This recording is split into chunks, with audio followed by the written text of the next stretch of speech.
مال کی حقیقت کیا ہے؟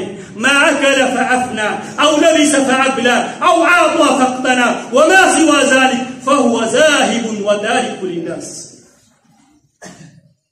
میرا مال میرا مال میرا مال. مال کی حقیقت کیا ہے؟ ما اکل فافنا، جو کھایا ختم کر دیا.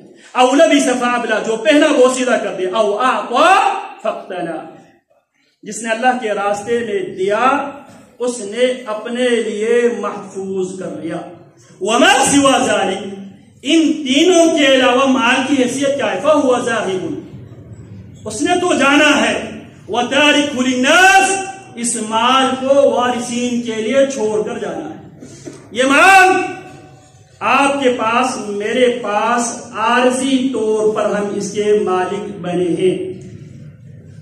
اسی لیے اللہ فرماتے ہیں وَآتُوهُمْ مِن مَالِ اللَّهِ، غریبوں کو اللہ کے اس مال میں سے دو جو اللہ نے تمہیں عارضی طور پر مالک بنایا. کسی کے پاس مال 50 سال 60 سال 70 سال 100 سال، اس کے بعد 2 چادریں پہن کر کل جائیداد میں سے اسے 2 چادریں ملے گی، کل زمین میں سے 2 گز اسے زمین ملے گی.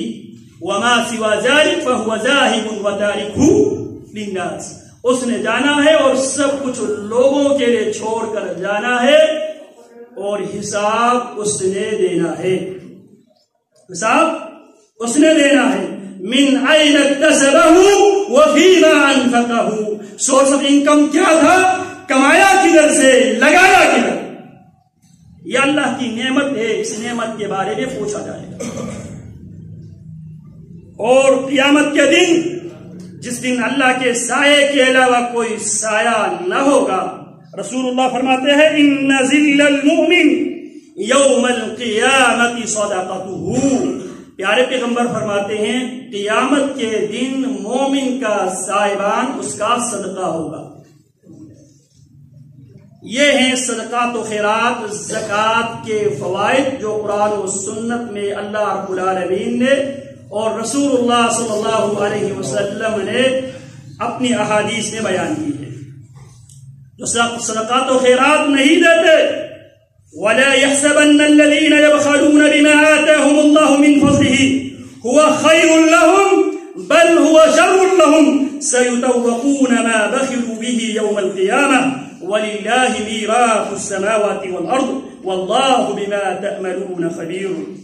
جو لوگ بخل سے کام لیتے ہیں وہ ہرگز یہ گمان نہ کرے، یہ ان کی حق میں بہتر ہے. قیامت کے دن اس مال کو توق بنا کر ان کے گردن میں پہنا دیا جائے گا.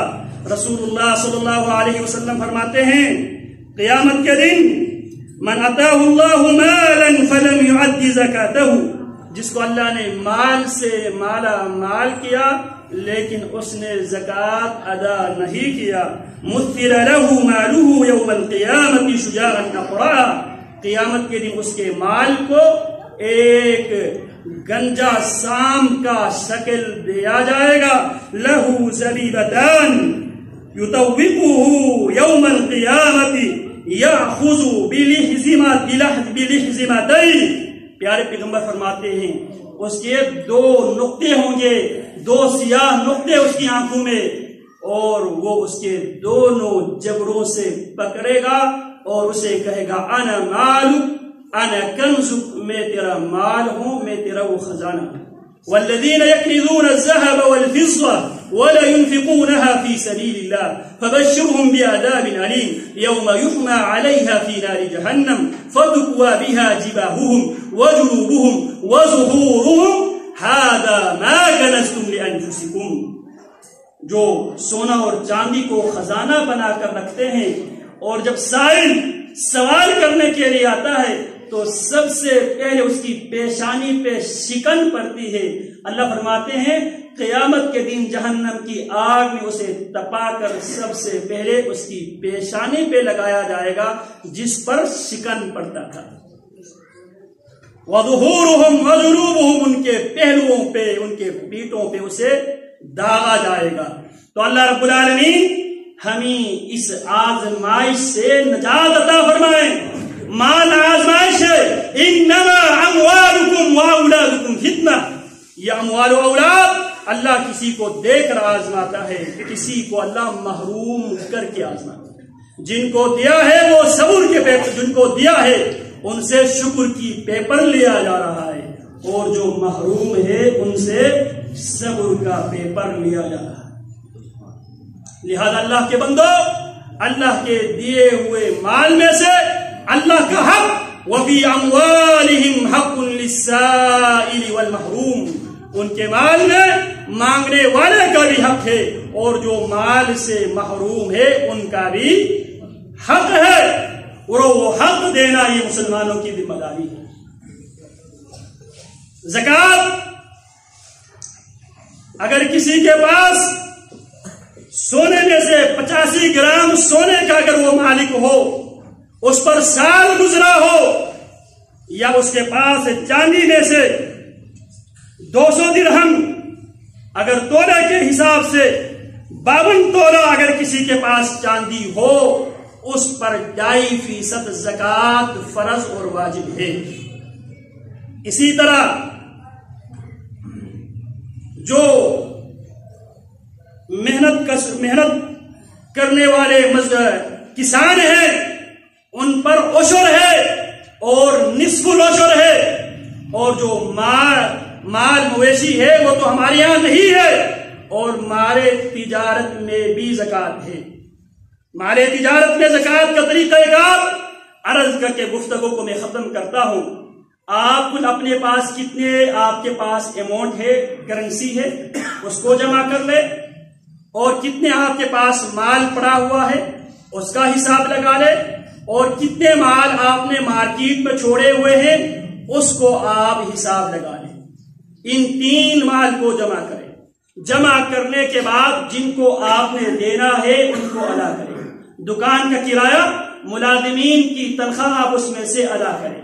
باقی جو مال بچتا ہے اس کو آپ، اگر اس کی مالیت 85 گرام سونا یا 52 تولہ چاندی، جبکہ پاکستان کی جو کرنسی ہے اس کی بنیاد چاندی پر ہے، کیونکہ چاندی کو بھی ورق کہا جاتا ہے اور ہمارے پیسے کو بھی ورق کہا جاتا ہے، تو لہذا پاکستان میں زکوٰۃ کی بنیاد، ہماری کرنسی کی بنیاد چاندی پر ہے۔